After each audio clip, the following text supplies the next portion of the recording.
What if the person you weren't supposed to fall for became the one you couldn't walk away from? A chance encounter at 30,000 feet, a forbidden connection, and a love that refuses to land. This story will pull you in, twist your heart, and leave you breathless. Before we begin, hit subscribe, because stories like this don't come often, and you won't want to miss what happens next.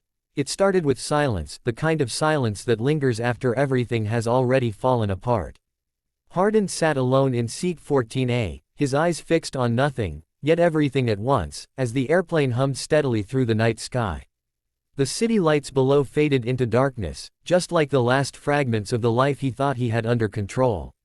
He wasn't running anymore, he was drifting, suspended between who he used to be and who he no longer recognized.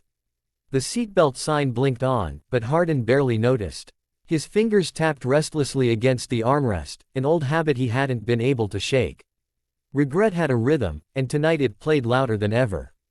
Every choice, every word left unsaid, every moment he had pushed too far, it all echoed in his mind like a storm refusing to pass. "Can I get you something?" A soft voice interrupted. Hardin looked up, almost annoyed at being pulled from his thoughts, but then he saw her. The air hostess stood there with a calm confidence, her eyes warm but observant, as if she could read more than what he showed. She wasn't smiling in the forced, professional way most did, there was something real about her presence. "Just water," he muttered. She nodded, but lingered for a second longer than expected. "Long night?" she asked gently. Hardin scoffed faintly. "You could say that." When she returned, she handed him the glass carefully, her fingers brushing his for the briefest moment. It wasn't anything dramatic, just a touch, but it grounded him in a way he hadn't felt in a long time. "Sometimes," she said quietly, "the night is exactly where things start to make sense." He raised an eyebrow. "Or where they fall apart." She smiled slightly. "Depends on how you look at it." And just like that, she walked away, but something about that moment stayed with him. Hours passed, but sleep never came. Hardin found himself watching her move through the aisle, helping passengers, calming a crying child, offering quiet reassurance to those who needed it. She carried herself with a kind of quiet strength, something he both admired and didn't understand.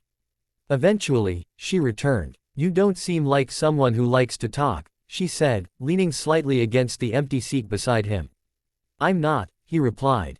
"Funny," she said. "People who say that usually have the most to say." He looked at her then, really looked at her. "And you? Do you always analyze strangers mid-flight?" "Only the interesting ones." That made him laugh, a rare, genuine laugh that surprised even him. Their conversation unfolded slowly, like a story neither of them planned to tell. She didn't push, didn't pry, but somehow, Hardin found himself opening up in fragments. Not everything, never everything, but enough to feel the weight lift just a little. Her name was Elena. She told him about her life in between destinations, about how she learned to find meaning in fleeting moments, how not every connection had to last forever to matter. Hardin listened, drawn to her perspective, even if part of him resisted it. "You don't believe that," he said at one point. "Believe what?" "That something temporary can still be real." She met his gaze without hesitation. "I believe that sometimes, the most real things are the ones that don't last." That stayed with him. Somewhere over the Atlantic, something shifted. It wasn't dramatic or obvious, it was quiet, almost invisible, but it was there. A connection neither of them expected, built not on promises or plans, but on honesty in its rawest form. At one point, turbulence hit. The plane shook violently, and a wave of tension rippled through the cabin. Elena moved quickly, reassuring passengers, her calm presence steady even as everything around them trembled. Hardin watched her, something tightening in his chest, not fear, but something deeper.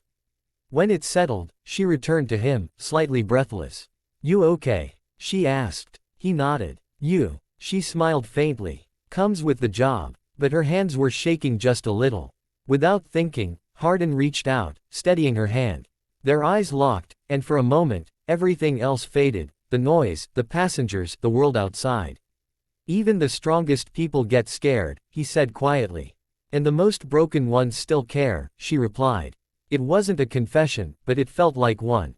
As the flight neared its end, reality began to creep back in. The distance between them wasn't just physical, it was inevitable. Different lives, different paths, different endings. This is where it ends, isn't it? Hardin said, his voice quieter now.